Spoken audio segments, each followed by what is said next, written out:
Assalamualaikum anak-anak. Hari ini kita memasuki tema 2 ya. Untuk pelajaran IPA, tema 2 kita mulai dari halaman 5, yaitu tentang organ pernapasan. Di halaman 5 ini kita akan membahas tentang cara kerja organ pernapasan pada hewan. Pertama yang akan kita bahas yaitu organ pernapasan pada ikan. Nah, sebelum kita lanjut, perhatikan dan siapkan alat tulis kalian dan garis bawahi yang ibu bacakan ya. Jadi yang ibu bacakan harus kalian garis bawahi. Itu sebagai rangkuman yang ibu berikan untuk kalian belajar selama persiapan menjelang PTS minggu besok. Siap? Oke, kita mulai ya. Alat pernapasan ikan.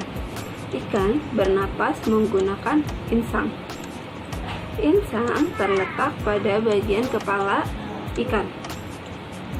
Lengkung insang berwarna putih berfungsi sebagai tempat melekatnya lembaran insang.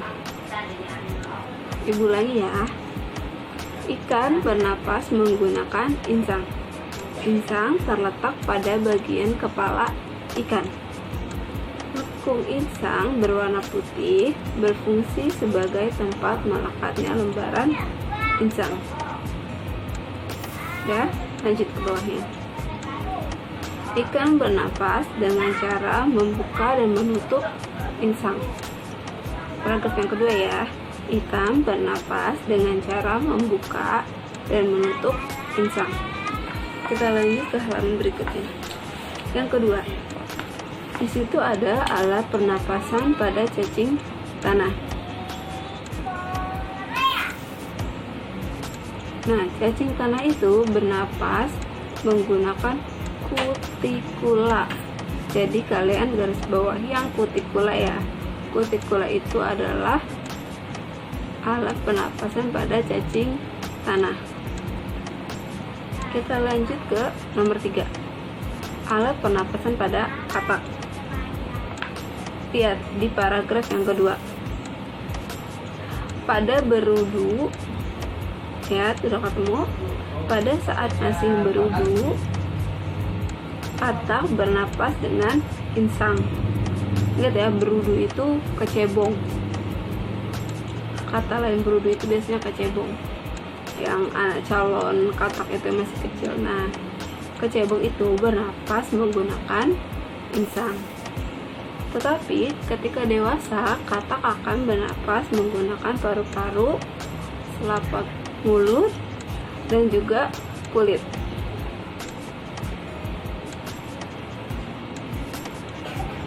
Nah, lanjut ke paragraf yang ketiga. Alat pernapasan katak dewasa adalah paru-paru dan kulit. Ulangi ya. Alat pernapasan katak dewasa adalah paru-paru dan kulit. Lanjut kita ke nomor 4. Di situ ada alat pernapasan reptil. Contoh reptil itu seperti kura-kura, ular, terus kadal, itu maksudnya ke reptil. Nah, reptil bernapas dengan paru-paru. Sudah? Garis bawah ya.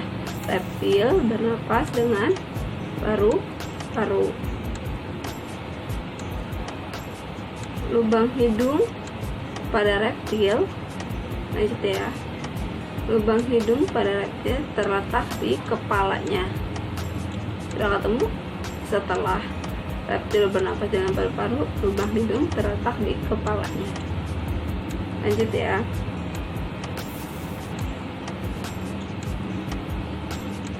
Kita ke alat pernapasan pada burung.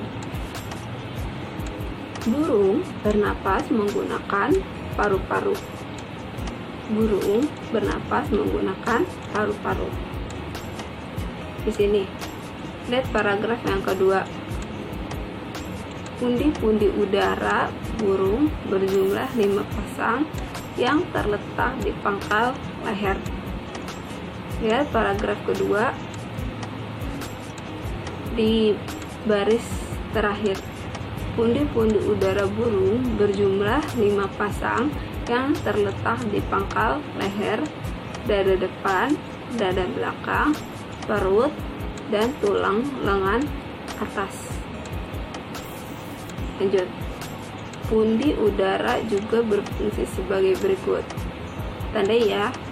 Yang A, melindungi tubuh dari cuaca dingin. B, memperkeras suara burung. C, pada burung yang suka berenang, mengembang dan mengempisnya pundi-pundi udara dapat membantunya berenang. Selanjutnya ada alat pernapasan pada serangga. Lihat di paragraf pertama. Contoh serangga di sini adalah apa ini? Belalang ya. Belalang bernafas menggunakan trakea atau corong napas. Di sepanjang dari paragraf 2 ya. Di sepanjang sisi tubuh serangga terdapat lubang-lubang yang disebut spirakel. Spirakel berfungsi sebagai tempat keluar masuknya udara ke tubuh. Sudah? Kalau sudah, sekarang kita lanjut ke organ pernapasan pada manusia di halaman 9. Oke. Organ pernapasan pada manusia, kita akan membahas organ pernapasan pada manusia yaitu di halaman 9. Kalian lihat, perhatikan gambar di halaman 9 ya. Di situ ada proses atau organ-organ pernapasan pada manusia, dimulai dari lubang hidung, tekok atau tekak, yaitu pembatas antara kerongkongan dan tenggorokan. Itu tekok atau biasanya kita sebut tekak. Terus ada batang tenggorokan, ada cabang batang tenggorokan. Nanti itu dibagi lagi, ada bronkus, ada bronchiolus. Nah, lanjut lagi, itu ada paru. Sekarang kita berlanjut ke halaman 11. Siap ya? Tandai lagi, ibu bacakan ya. Di halaman 11 kita akan melihat alat pernapasan pada manusia lebih detail, yaitu ada hidung. Lihat di paragraf pertama. Cari di dalam rongga hidung, garis bawah ya, di dalam rongga hidung terdapat bulu-bulu halus dan lendir yang berfungsi untuk menyaring udara pernapasan dari debu dan bibit penyakit. Lihat paragraf pertama, baris sebelum terakhir, satu baris sebelum akhir. Di dalam rongga hidung terdapat bulu-bulu halus dan lendir yang berfungsi untuk menyaring udara pernapasan dari debu dan bibit penyakit. Jadi di dalam hidung kita itu ada bulu-bulu dan lendir, yaitu fungsinya untuk menyaring udara yang masuk ke dalam tubuh kita. Jadi kalau ada debu-debu, kotoran atau apapun, itu akan disaring dulu sama hidung kita sebelum masuk ke tenggorokan dan ke paru-paru. Lanjut kita kedua, yaitu adalah tenggorokan. Lihat di paragraf pertama ya. Di samping 9 cm kalian garis bawahi ya. Di pangkal batang tenggorokan terdapat tekak. Jadi tekak itu adanya di pangkal batang tenggorokan. Lanjut lagi. Fungsinya itu untuk menolak zat asing yang masuk ke tenggorokan. Jadi fungsinya untuk menolak zat asing yang masuk ke tenggorokan. Lanjut ada paru-paru. Di sini paru-paru, kalian lihat dari paragraf pertama. Paru-paru melalui bronkus, yang tadi bilang cabang tenggorokan itu dibagi dua, ada bronkus, ada bronchiolus. Nah, melalui bronkus ini paru-paru terletak di dalam rongga dada di atas diafragma. Diafragma adalah sekat antara rongga dada dan rongga perut. Jadinya dadanya di tengah-tengah. Nah, ada dua buah paru-paru. Jadi di paru-paru kita tuh ada dua, ada paru-paru kanan sama paru-paru kiri. Paru-paru kanan itu terdiri atas dua gelambir, sedangkan Paru-paru kanan terdiri atas 3 glandir. Paru-paru dibungkus oleh selaput paru-paru yang disebut pleura. Di dalam paru-paru bronkus bercabang-cabang menjadi bronchiolus. Bronchiolus berakhir di gelembung paru-paru. Jumlah gelembung paru-paru sangat panjang.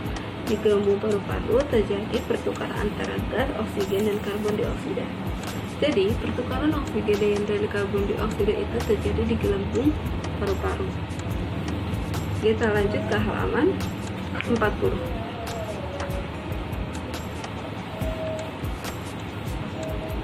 Nah, di halaman 40. Sekarang kalian perhatikan halaman 41.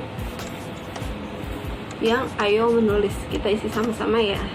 Siapkan pulpen pensilnya.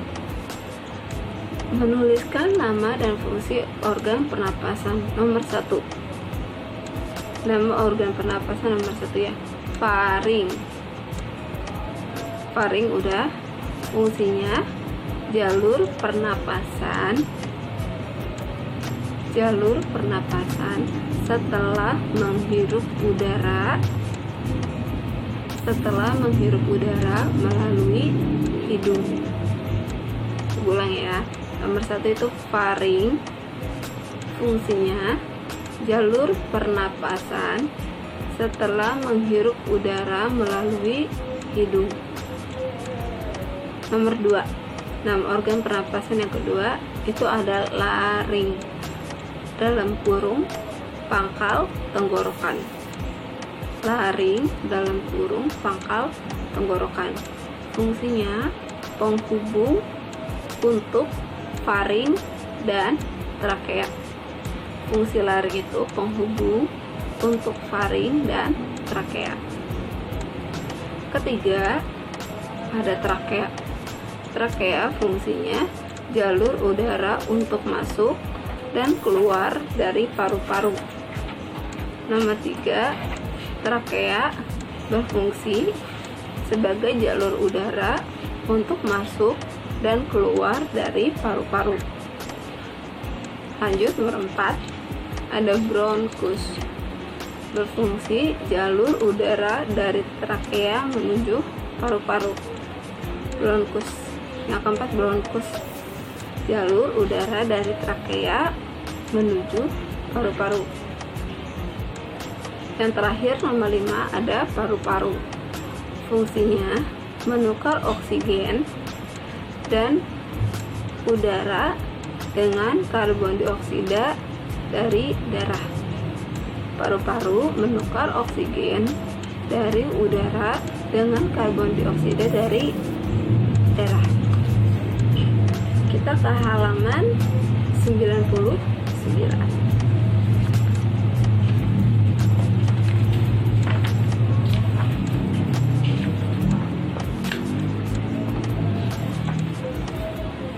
Nah, di halaman 99 ini ada berbagai macam jenis penyakit pada sistem pernapasan.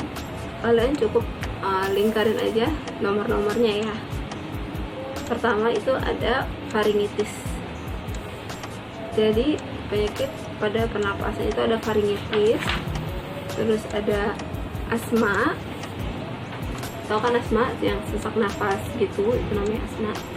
Kedua ada influenza atau flu, biasanya disebabkan oleh virus influenza. Yang ketiga ada emfisema. Emfisema adalah penyakit pada paru-paru yang ditandai dengan pembekakan pada paru-paru dan pembuluh darahnya. Yang kelima ada bronkitis, ada peradangan pada cabang tenggorokan. Yang keenam ada asbestosis, adalah suatu penyakit saluran pernapasan yang terjadi akibat menghirup serat-serat asbes. Yang ketujuh ada sinusitis, merupakan penyakit peradangan pada bagian atas rongga hidung atau sinus paranasalis. Biasanya kalau orang sinusitis tuh di sini tuh sakit loh, sampai sakit kepala, sampai pusingnya tuh nggak tertahan kalau orang sinusitis.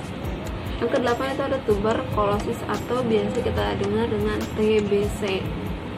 Adalah penyakit yang disebabkan oleh infeksi kuman Mycobacterium tuberculosis. Jadi TBC itu disebabkan oleh kuman ya.